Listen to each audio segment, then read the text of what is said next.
नमस्कार दोस्तों हमारी आज की कहानी है सास बनी माँ। नीतू और तरुण इन दोनों ने भाग कर शादी कर ली। नीतू मात्र 20 साल की, तरुण 25 साल का था। नीतू अमीर घर से थी और तुषार मध्यम वर्गीय था। नीतू के घर वालों को इस रिश्ते से ऐतराज़ था। नीतू के पापा को ऐसा लगता था कि अभी उसकी शादी करने की उम्र ही नहीं थी। थोड़ी सी समझ आने पर वह तरुण को भूल जाएगी। तरुण के माता पिता को इस शादी से कोई दिक्कत नहीं थी। नीतू की पढ़ाई पूरी हो और तरुण को भी अपने करियर पर अच्छे से ध्यान देना चाहिए था, ऐसा उनकी इच्छा थी। बाद में वक्त आने पर वह नीतू के माँ पापा से बात करेंगे। उन्होंने तरुण को बोला था। एक बार नीतू और तरुण को बाहर घूमते हुए नीतू के भाई ने देख लिया। नीतू को ज़बरदस्ती घर लेकर गया। उसके घर पर एक अलग ही तमाशा होने लगा। उन्होंने नीतू का घर के बाहर आना जाना बंद करवा दिया। अंत में उन दोनों ने मौका देखकर भागकर शादी कर ली। नीतू के घर वालों ने उसे सारे रिश्ते तोड़ दिए। तुम कभी भी खुश नहीं रहोगी, ऐसी उसे बद्दुआ दी। तरुण के घर वालों को इस शादी से कोई दिक्कत नहीं थी, पर उन दोनों का लिया हुआ निर्णय उसके माँ पापा को पसंद नहीं आया। हमें एक बार बताया तो होता, हम कोई ना कोई रास्ता निकाल लेते। हम नीतू के घर वालों से इस बारे में बात करते, ऐसा तरुण को उन्होंने कहा। पर अब जो हुआ सो हुआ। उन्होंने नीतू को बहू के रूप में स्वीकार किया। तरुण नीतू को लेकर नीतू के मायके भी गया, पर नीतू के पापा अड़े हुए थे। उन्होंने नीतू का चेहरा देखना भी पसंद नहीं किया। पापा के खिलाफ जाने की माँ की हिम्मत नहीं हो रही थी। नीतू के लिए अब मायका पूरी तरह से छूट गया था। धीरे धीरे नीतू का तरुण के घर में मन लगने लगा। अब मेरा जो कुछ भी है यहाँ पर ही है, यह उसे समझ में आ गया। नीतू बड़े लाड़ प्यार से बड़ी हुई थी। उसने कभी भी कोई काम ही नहीं किया था, इसलिए उसे कोई काम करना भी नहीं आता था। हमें ही सब कुछ सिखाना पड़ेगा। नीतू की सास को पता था। सब कुछ अच्छा चल रहा था, पर नियति के मन में कुछ अलग ही चल रहा था। उनकी शादी को जैसे तैसे 1 साल हुआ था और एक एक्सीडेंट में तरुण दुनिया छोड़कर चला गया। सभी पर दुखों का पहाड़ टूट पड़ा। जवानी में अपने बेटे की मृत्यु होने के कारण तरुण के पापा को ज़बरदस्त धक्का लगा। नीतू भी पूरी तरह से टूट गई थी। अभी तो उसकी गृहस्थी शुरू ही हुई थी।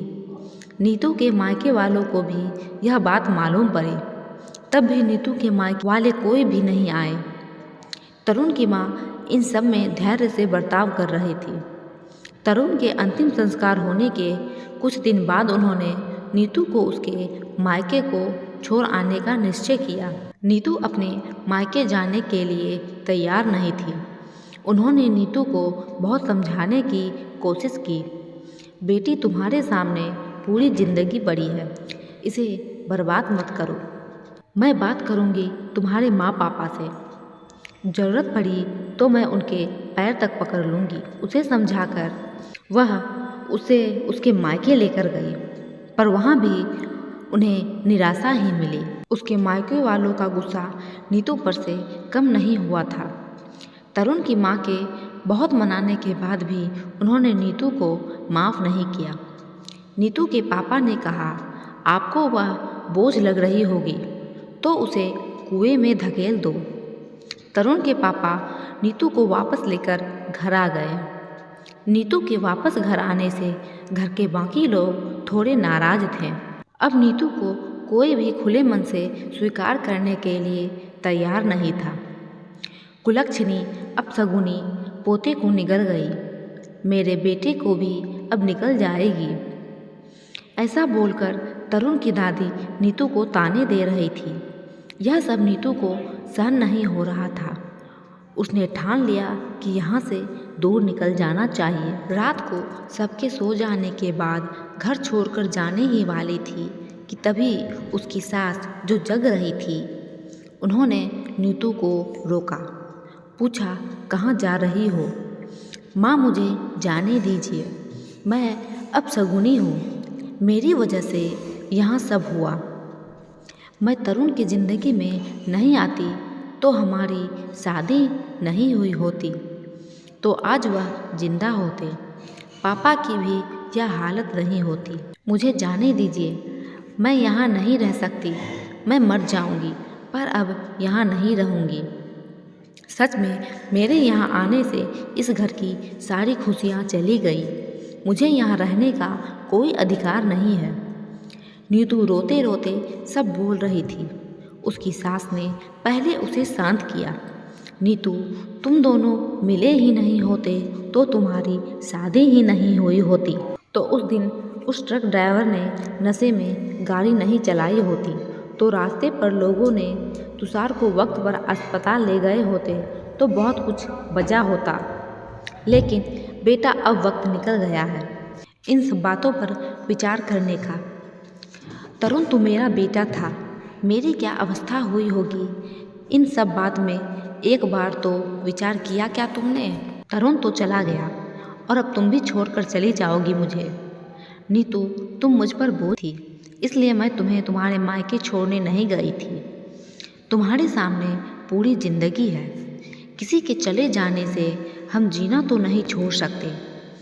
यहाँ से ज़्यादा तुम वहाँ खुश रहोगी, क्योंकि यहाँ तरुण की यादें तुम्हें हमेशा दुख देगी, ऐसा मैं सोचती थी। पर जाने दो, जो हुआ सो हुआ।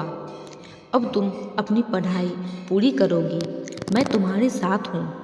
तरुण के जाने से हर कोई परेशान था। हर किसी के बोलने का तरीका अलग हो गया था। तुम्हारा दुख मैं अच्छे से समझ सकती हूँ, पर अब तुम्हें धैर्य रखना होगा।